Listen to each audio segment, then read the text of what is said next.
Good morning, traders. Welcome to Admiral Markets webinar, live webinar looking at Fibonacci and waves. This is part of a larger Fibonacci series and wave series. We've been now already talking 4 weeks, I think, on this topic. This is episode number 5. Taking a look specifically today at waves. Finally, the first 4 were more geared and focused on Fibonacci. Today, I really finally want to talk a bit about Elliott wave theory and Elliott wave analysis. A bit about, of course, a bit about theory, but a lot about practice. How do we translate those concepts in a practical method when looking at the charts, and how can that benefit our trading? First, though, be aware that this webinar is shown to a global audience but may not be suitable for everyone. Please visit admiralmarketsglobal.com, select your country or residence, and contact an appropriate entity for more details. Also, please be aware that trading for exchange at global financial markets is considered high risk. Please seek the advice of an independent financial advisor for more information on that. This webinar is for informational and educational purposes only. By continuing watching this webinar, you agree with this disclaimer and you are aware of the risk involved when trading. All right. So, first of all, when looking at your wave analysis, of course, it is good to keep in mind what your experience is in trading. If you are just starting out in trading and you have only been looking at the charts for a few weeks, I would not recommend to start with the Elliott wave theory. This is something that you need to build up some experience when looking at the charts to understand how the market moves. And when you see the momentum and correction movements repeat and over again, you will start to understand that this is the natural cycle of the market, and then understanding the wave theory becomes a lot easier.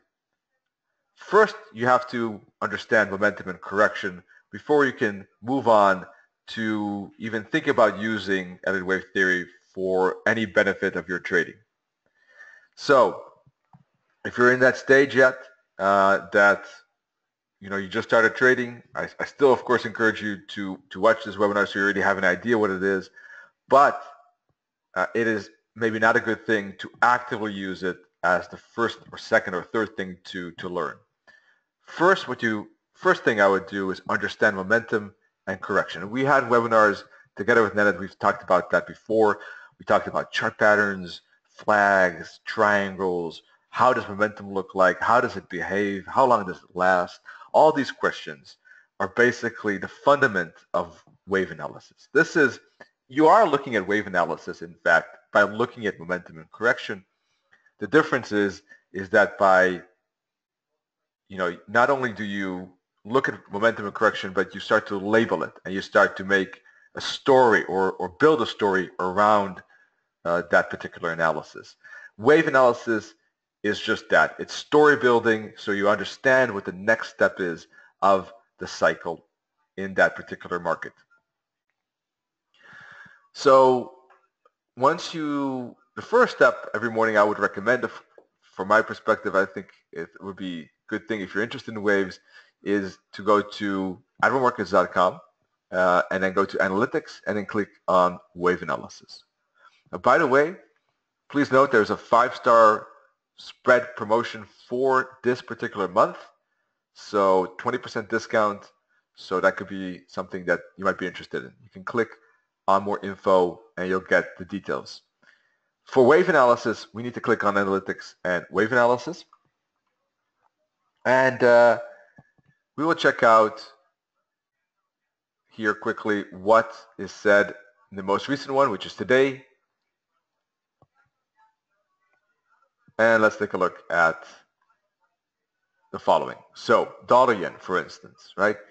You will see 4-hour chart and 1-hour chart on the dollar-yen, pound-dollar, and euro-dollar. Those are the ones I focus on with Admiral Markets each morning around 5-6 a.m. So let's talk a bit about the Elliott wave theory.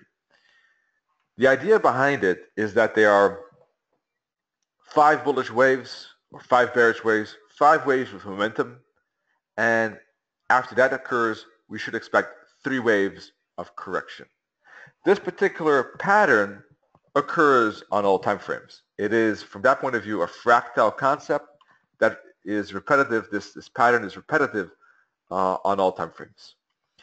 So the green indicate 5 bullish waves, momentum waves, and 3 corrective waves. Or we could have 5 bearish waves and 3 bullish corrective waves. It works either way. Point is that when you have 5 waves that are going strongly into one direction, those are momentum waves. Whereas if you have 3 waves, slow, corrective, choppy, those are corrective waves. Now within those 5 waves though, either bullish or bearish, you have 1, 2, 3, 4, 5. Within those 5 waves, 3 are momentum and 2 are corrective. So even within a trend, there are corrections. Even within a momentum, there are periods of pause. The corrective waves within the 5 waves are 2 and 4. The momentum wave is, without beyond any doubt, should be wave 3. There's no other way. Waves 1 and 5 are typically with momentum, but sometimes can be choppy. That doesn't occur often, but sometimes it can happen that a first wave actually starts off very corrective before you get a bigger momentum. All right? So you got to be aware of that. From the correction, you have A, B, C. Wave A's and C's can be with momentum. Not always. They can be corrective too. But if it's a zigzag, then A and C are with momentum in fact. They will not go as far as a wave 3 or not even as far as a wave 5 or 1 typically. But there is a good speed in that particular price action. Wave B is choppy. All right? So wave A, if it's a zigzag, will typically go back to the wave 4. Wave C will typically go back to the wave 2. Wave B will typically go back to, if it's a zigzag, anywhere between the 38.2 fib and the 61.8 fib of the first move down. When we look at the 5-wave pattern, wave 2 goes deep to the 50, 78.6 fib ratios. Wave 3 has to extend a lot further, often going beyond 161.8 fib of the first wave and even more. Wave 4 versus the wave 3 typically corrects to the 38.2 fib, but 23.6 and the 50 fib are also often retracement areas. And the last wave 5 often breaks the top of wave 3 going to the minus 27.2 target when putting a fib on the wave 3, but sometimes goes beyond that. If it doesn't break the top of wave 3, it is a so-called truncated wave 5. Now, these are things I did repeat in previous webinars. If it is going fast and you're taking notes, there will be a recording of this, so you can always pause it as you go along. ZT, if you can tell me which specific part you want me to repeat, please let me know. Otherwise, I would refer to the recording. Okay, great. I know it's a bit fast. Here's an example of a wave 1 and 2. You can see a deep wave 2 to the 78.6 fib, and wave 3 extending beyond the 26.1.8 Fibonacci level, going up maybe to the 423.6 potentially. Let's see. So what are the rules for, those are fib ratios. If you have, there are many types of corrections, by the way. An ABC zigzag is only one of them. I don't want to get bogged down with going through all the corrections. There is a specific webinar on that as well, on complex corrections. But if you have, for instance, the zigzag is only one of them. If you have an ABC flat like this, price will actually not use a fib. It will use just the origin of this top and the bottom and kind of go respect those levels and go flat like this. All right? What you'll then see is often a 3-wave, a 3-wave, and a 5-wave, for instance, like this. to complete a sideways movement. Now that sideways movement can break the top by a bit, and the downside can break this bottom by a bit, and it's still a flat. It doesn't have to be exactly the top or bottom. Sometimes you might even have this, like this, or you can break the top as I just showed, or there could be, for instance, twice that it doesn't break the top, all right, and then lifts off. The alternative, if it doesn't break the top or bottom twice in a row, is that it could turn out to be a triangle as well. In that case, there are 5 particular legs, A, B, C, but then a D and a E is added before it lifts off. That triangle can even extend with more waves, but the A, B, C, D, E is a simple version of the triangle. You will have lower highs and higher lows, like this, and it will extend into 5 waves. Typically, the wave B will stop at the 78.6 fib, maybe the 61.8, the wave C2, the wave D2, and the wave E could stop almost anywhere, in fact, even a 50 fib. The wave E can turn sooner than the others. So this is a contracting triangle. This is something we'll see often. Regarding the ABC flat correction, I don't want to, this is the last thing. When you have basically an A, be aware that the B leg cannot, when you put a fib from here to here on that A leg, that the wave B cannot extend beyond the 138.2 fib. Otherwise, the wave B is invalidated. So if the wave B pushes so much higher than this top, then the wave B is not valid anymore, and it's something else. It could be probably momentum to the upside. If it stays below the 138.2 fib, the break of this top could still be part potentially of a wave B. And how do we know that?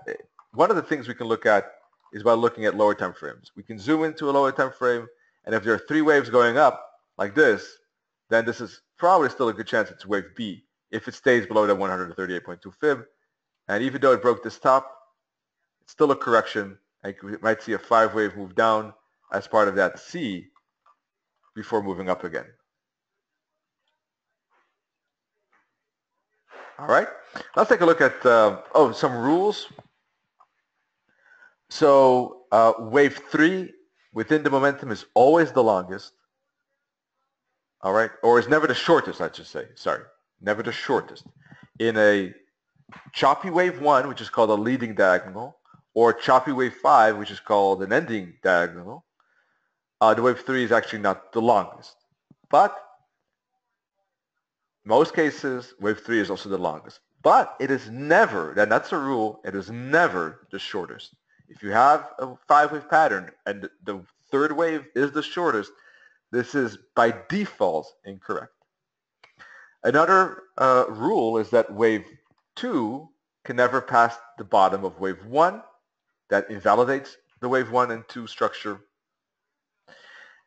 And in a momentum, when you have 5 waves up like this, wave 4 should not go in the territory of price wave 1.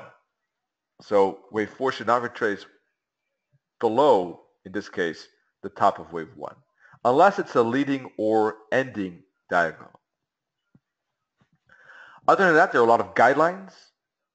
For instance, there could be an extension within wave 3. You might have a wave 1, 2, and another 5-wave pattern within wave 3, like this. And then you could see another wave 1, 2, 3, 4, 5. That extension could happen within wave 3. Often happens within wave 3 because it's the longest wave. But it can happen in wave 1 and 5 as well, but not in all 5. Not in all 3. Not in wave 1, 3, and 5, typically. But in 2 out of 3, it could happen very easily, right? So an extension, especially in wave 3, it happens often.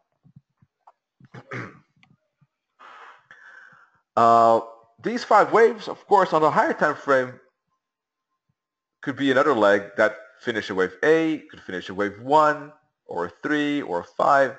That's why multiple time frame analysis is, of course, important. For instance, here we see that within the red 5, we see orange 5. So we see 1, 2, 3, 4, 5. Orange 5 finishes red 5, which finishes blue 5, which finishes purple 3.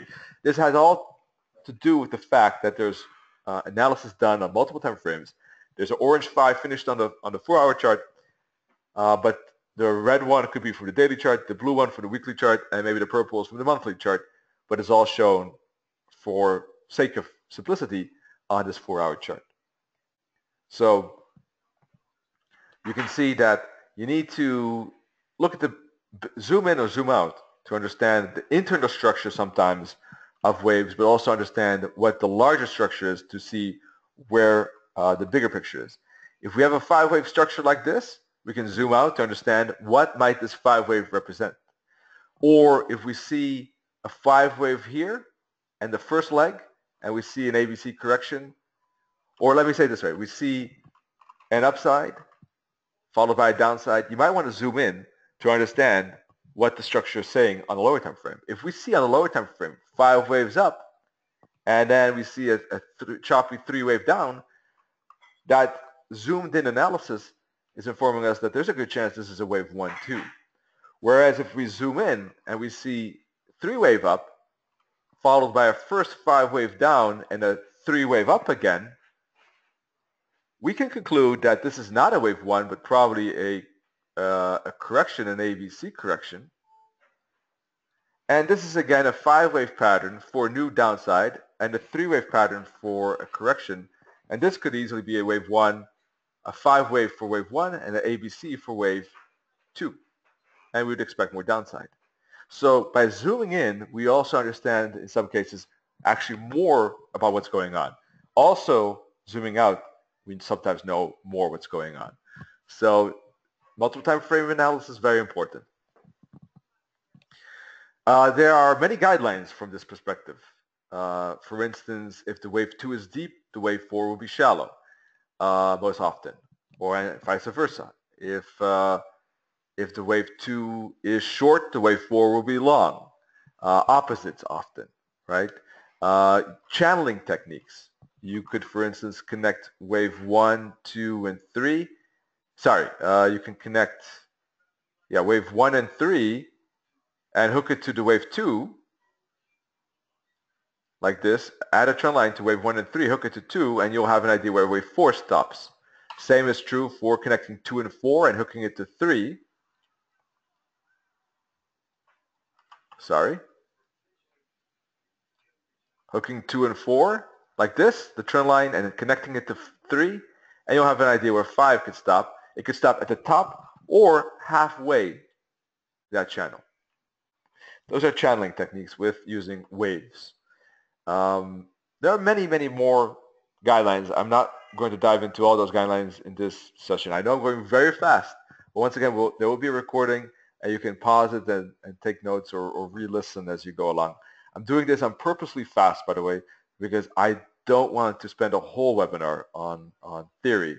I do want to look at more actively at charts. So regarding corrections, by the way, they can become complex. Take a look at this example. You have an ABC like this, orange, but that's not it. You could say 5 waves up, right? 5 waves up, ABC. So that's it, right? 5 waves up, ABC, we should go up again. But sometimes corrections get complex. And the ABC is only part of it. As you can see, if there are more corrections that are part of a larger correction, for instance, you see an ABC like this, and then you see another ABC like that, and then you see another ABC. There could be like 3 zigzags like this, for instance. Then, all of them ABC, then you use WXY. The ABC, the first ABC down, is a W. That ABC zigzag is only one zigzag of a larger correction. The upside, the ABC to the upside is a zigzag 2 that finishes X. Then there's another zigzag back down, which finishes Y. That's how you can extend the correction. That, in turn, can again become a W. And there might be, again, multiple corrections for X, and again, multiple corrections for Y. An example of that you see here on the dollar and 4-hour chart, where we have WXY red turning into the blue X. then a blue W, then a blue X, then a blue Y. Finishing finally the wave 4, in my opinion, and finally getting the blue 1, 2, 3. The blue 1, 2, 3, as you can see, building now at this moment, continuation. And within wave 3, there seems to be an extension of red 1, 2, 3 or brown 1, 2, 3, 4, 5. Let's take a look at the euro dollar. Could be in a wave 3, but that needs to extend beyond the 100 fib. Otherwise, it is probably not a 1, 2, 1, 2. This is a 1, 2, 1, 2, as you can see. And I'll tell you why in a 1-hour chart in a second. And this could be a wave 3, but it needs to really push further to the 161.8 target and have that breakout below the 100 target. Otherwise, it is not impulsive enough. We need to see momentum. It's a good bearish trend channel at this moment, but not enough momentum as yet. And if it breaks above the downtrend channel right now, then it is not a wave 3. And I'll have to relabel this. As long as it stays in this bearish trend channel, it is part of wave 3. And it could accelerate down to these targets. Once we finish wave 3, there should be a choppy wave 4 and a wave 5 of blue, and that will finish, in that case, the purple wave 3, then there will be a purple wave 4, and one more purple wave 5, which will finish a red wave 3. Now, whether these bearish waves will occur, I really don't know. The euro dollar on the daily chart is very choppy. So it is a bit risky what I did to expect a lot of wave 3 momentum here. And there is no guarantee necessarily that that will happen right now. It could, especially if it breaks this channel, extend the upside, the correction. So we'll have to see. Time will tell if this is going to be validated. Why, though, do I have 1, 2, 1, 2? Because if you look at the purple wave 1, 5 wave finishes, ABC for wave 2, that's great.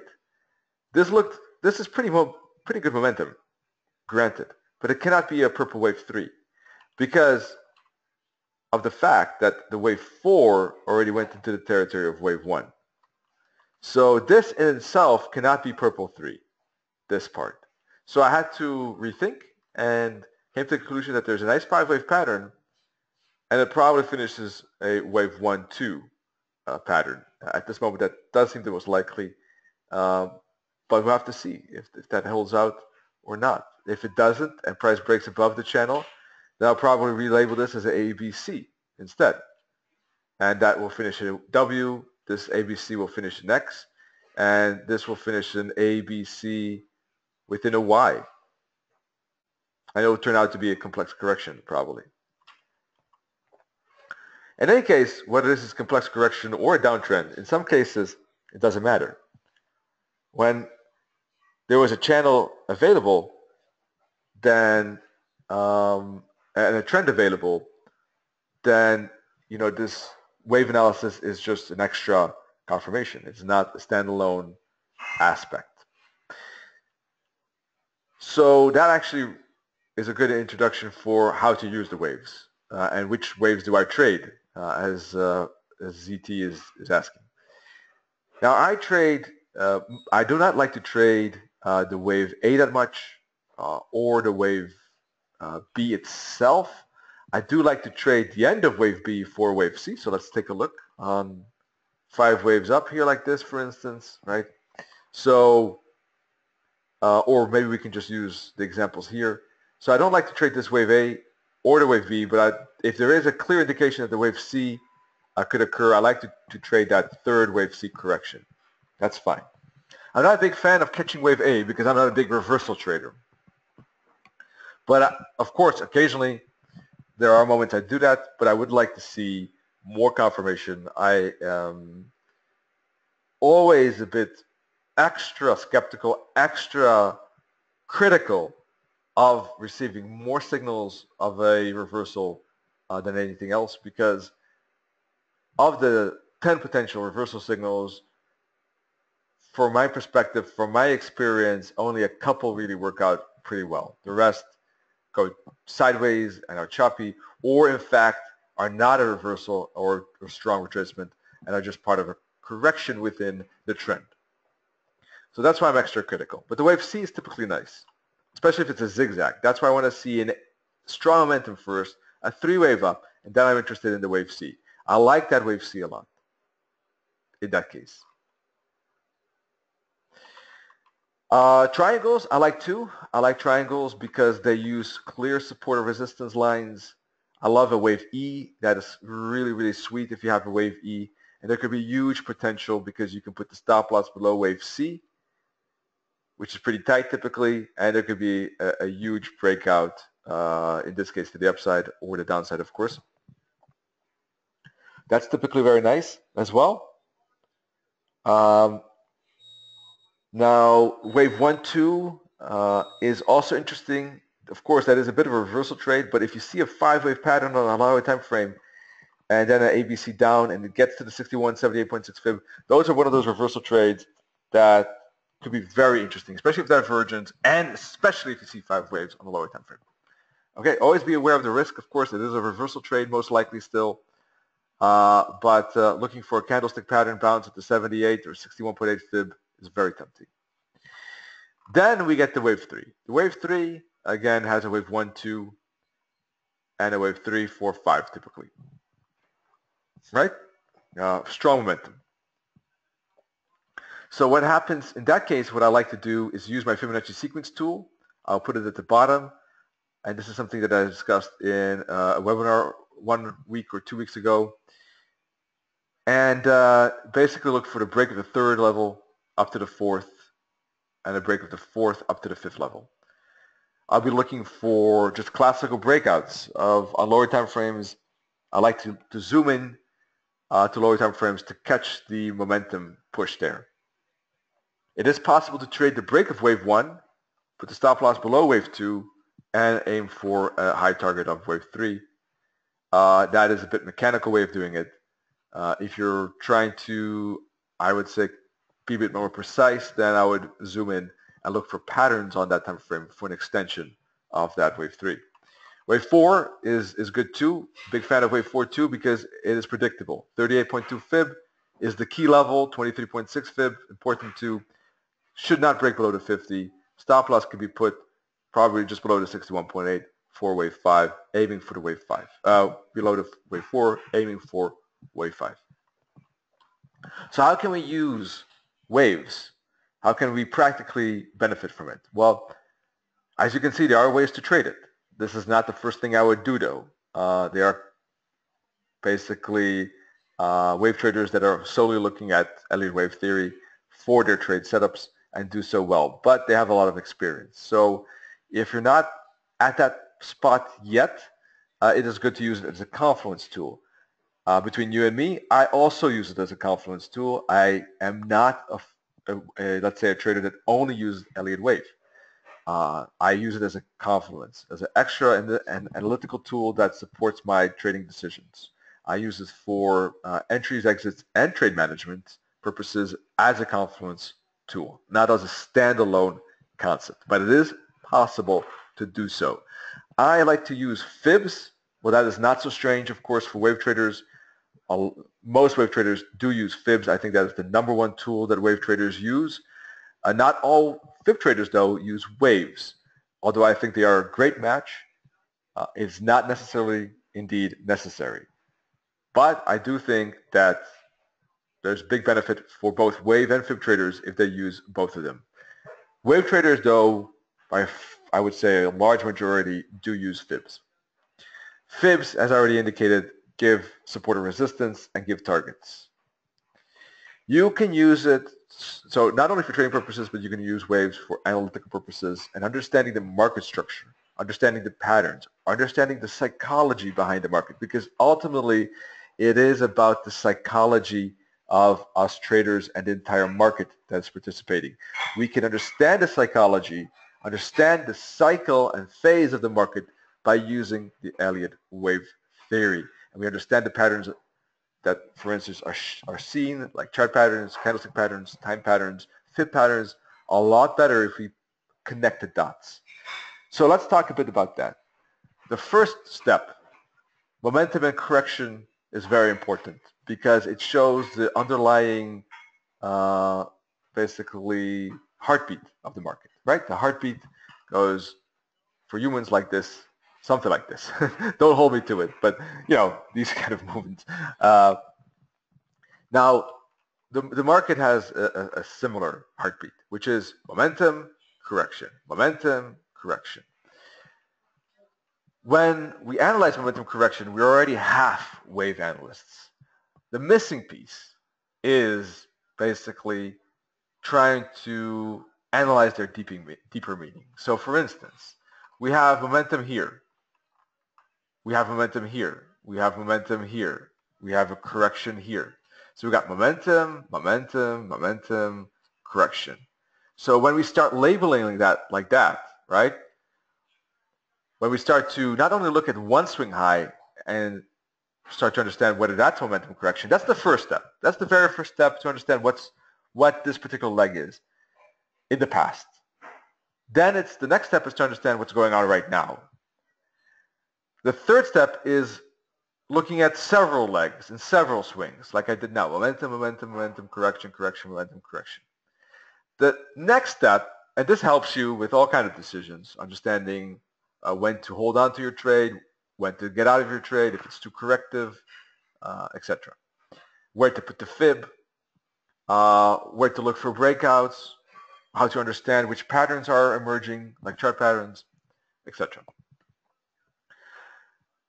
The next step, after you've labeled momentum correction, is to start to try to label numbers and letters. Start carefully, don't overdo it, just go with the main ones, and then next day check if it's correct or not, and why, and learn day by day a bit of that, a bit of the waves each and every step.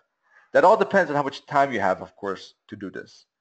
It does require some time, so depending on how much time you have, you could do that the whole day, or you can do it, 10 minutes in the morning only on the euro dollar, and then the next morning 10 minutes on the euro dollar, and do that day by day. The most important thing is consistency. Whatever you choose, whatever investment of time you want to go with, choose that, but do it regularly, because that's the best way to learn. If you do today 5 hours and the next 2 weeks nothing, it's not as beneficial as actually doing 10 minutes of wave studies every day, because that repetition is something that goes into our subconscious mind, which makes it much more easier to analyze the market subconsciously, without a very heavy load on our thinking capacities. It kind of goes more automatic if you do this as a routine. So, whether it's 10 minutes, it's up to you. Once again, you could do 30, you could do an hour. Just if you want to improve the waves, choose something that you can commit to and then stick to that. So then we start labeling them. We start labeling them and checking them, labeling and checking them. The next step would be to basically understand where the invalidation and confirmation levels are, of course, understand the full Elliott wave theory, right? You might think that, okay, that should be almost the first step. I know a lot of people talk about that as the first step, but I'm scared that if you start so much with theory, that traders kind of get a bit bored, kind of push it aside. I like to emphasize the practicality first, and then you'll get curious by itself. You'll get enthusiastic, and you'll start to look slowly but surely to the theory just because it appeals to you. So that's why I have it a bit later in the cycle. So you talk about, or you look at the invalidation level, the confirmation levels. Confirmation levels are break of wave ones, bounces at wave 2 fibs. Invalidation levels are the break of the wave 1, the start of wave 1, or a push beyond the 61.8 of wave 4. You start to know more about the theory. And then the last step, of course, would be taking serious trades. You can take trades before that, but I recommend to do it on the demo or very small risk, because or you use it as a confluence or confirmation tool with other strategies that you have. Of course, that's something different. But if you want to take more wave-based trades, that is something you need to practice, and it takes time, and it's the last phase that basically, of course, all this experience leads to. Any questions so far? I know we talked a lot quickly, many concepts discussed. I think this is maybe one of the fastest wave webinars in, well, let's be modest, this year. So any questions so far? Do you take the trade when levels are reached? I sometimes do have pending orders. If there is, for me, pending orders are not my favorite tool. So I need to have a lot of confidence and a good sturdy confidence in a particular level that will hold. To me, support and resistance is one concept of the whole analysis, and I use patterns and momentum and correction and trend as well. And whether the support or resistance will hold is, for me, always, not always, but in many cases a 50-50. So I rather wait for price to tell me what it does, break or bounce. Some cases, though, a bounce does seem likely or very likely. In that case, a pending order, I think, does make sense. And yes, it does happen occasionally that I do use a pending order, especially if there's an extension within wave 3 and there's a wave 1, 2 within that wave 3. That could be very interesting. If there's a wave 4 within a wave 3, even in a pending order at a 38.2 fib with the stop loss below the 61.8, those are sometimes worth it indeed. I do like candlestick patterns though, at the bounce or break spots, at the confirmation levels, as a confirmation, and like to wait for those patterns to occur and trade those patterns.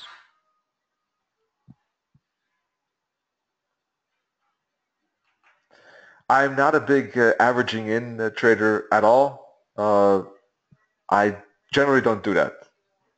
Now, there might be some exceptions when I occasionally do that, but I like to take a trade and that's it.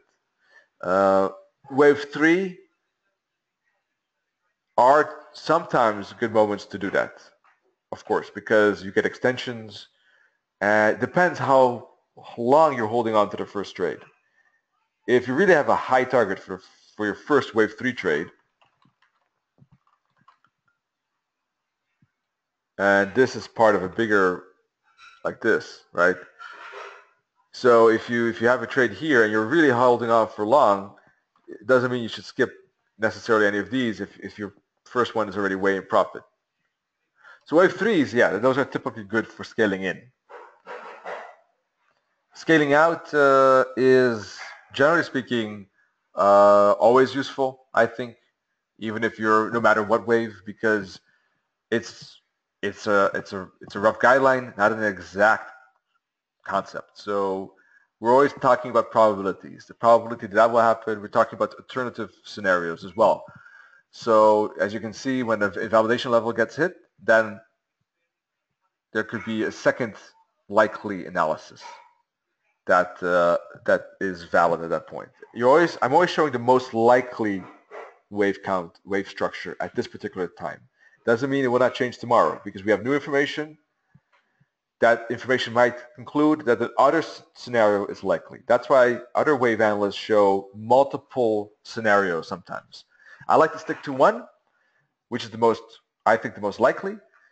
In some cases, the most likely scenario is very likely, and I think there's a high probability that will happen. In other cases, the most likely scenario is not necessarily very likely. It is the best, but is one that is, in my case, and that's something I will write in the text, is not highly necessarily strong, and there could be a serious chance that it could be something else.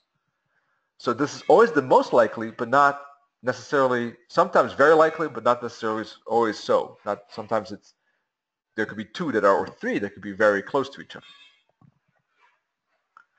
Scaling in, yes, it's possible to take a 50% bounce. For instance, maybe this is a 50 bounce here. The trade goes our way. I think it was a 50 bounce if I remember correctly here. Trade goes our way, move it to break even. But if it breaks like this and takes out that 50 fib, it could be worth taking the 61.8 still, right? So yes, that makes sense. But the first trade is then out. Taking multiple fibs is not something I often do. I used to do it more often, but now I am not using pending orders that much. So I don't use that I have a pending at 50 and a pending at 61.8. I don't do that anymore. I didn't like it that much. It's something I changed. It's possible to do so, but not a big fan of it myself. All right, folks. Well, there was a bit more theory than I expected, but I think let's leave it for that. There's a lot of information there to digest.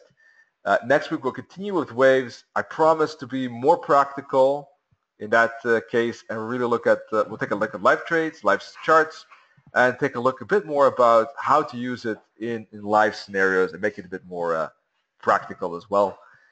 Thank you, ZT. Great to hear that. And wish you all great trading. Thanks for joining this Waves. I'm a big fan, so appreciate your attention. And talk to you soon. Cheers.